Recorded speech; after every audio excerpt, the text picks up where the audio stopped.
Welcome to Reade Street in Moncton. So this isn't about a particular building, but an area. As you can see, the houses along this street are the same kind of design. They're all single story, story and a half, duplex, single family dwellings from the wartime era. So this particular neighborhood consists of about 3 streets, 100 houses built in 1947. Under contract from the National Housing Authority that gave a contract to a local business, Parsons Construction, to build 100 houses for returning soldiers that needed temporary housing after the war.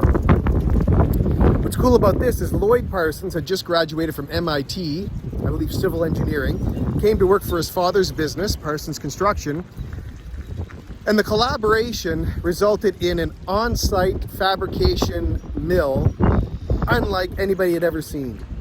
There was a railway system built on-site, lumber mills, the construction, everything was on-site.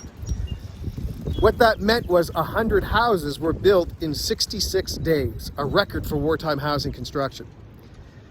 Part of the neat construction technique was to actually build the interior walls first and then finish with the outside walls. So plumbing and interior were all done first and then the outsides were applied. So you have 100 houses. Now they were so successful, they went on to do hundreds and hundreds more across the Maritimes in Atlantic Canada, as well as hundreds more in the city of Moncton. But this first 100 was their proof that they could do it efficiently, quickly, affordably. So this was temporary housing.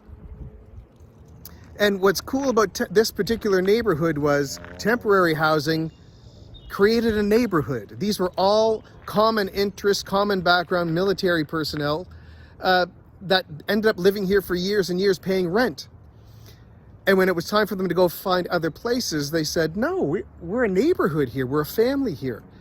And so they actually converted all the rent they had paid into mortgages and all ended up living here. And then in the 1950s, all of these houses were actually moved to the middle of the street to within inches of each other, so that they could put in foundations for basements and things like that, and then move back. So it really became permanent through common interest, a common background, became a real neighborhood. And some of the original owners and descendants of the original owners still occupy a lot of these houses.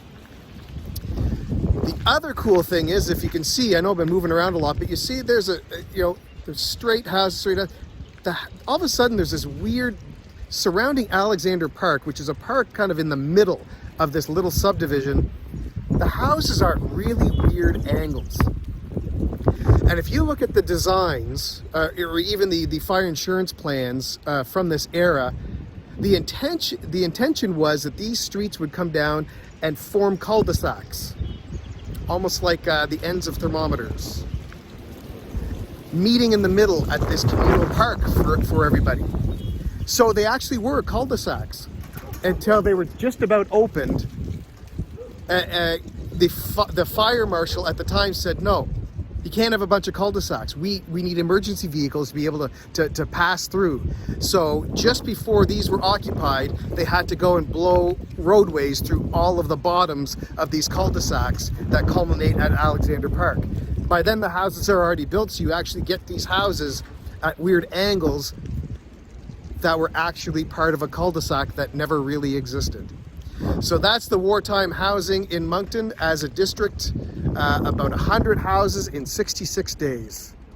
And for the most part, I would say 75% of all the houses maintain most of their original features. A really, really cool slice of urban planning by a prominent citizen, Lloyd Parsons, in the Moncton area.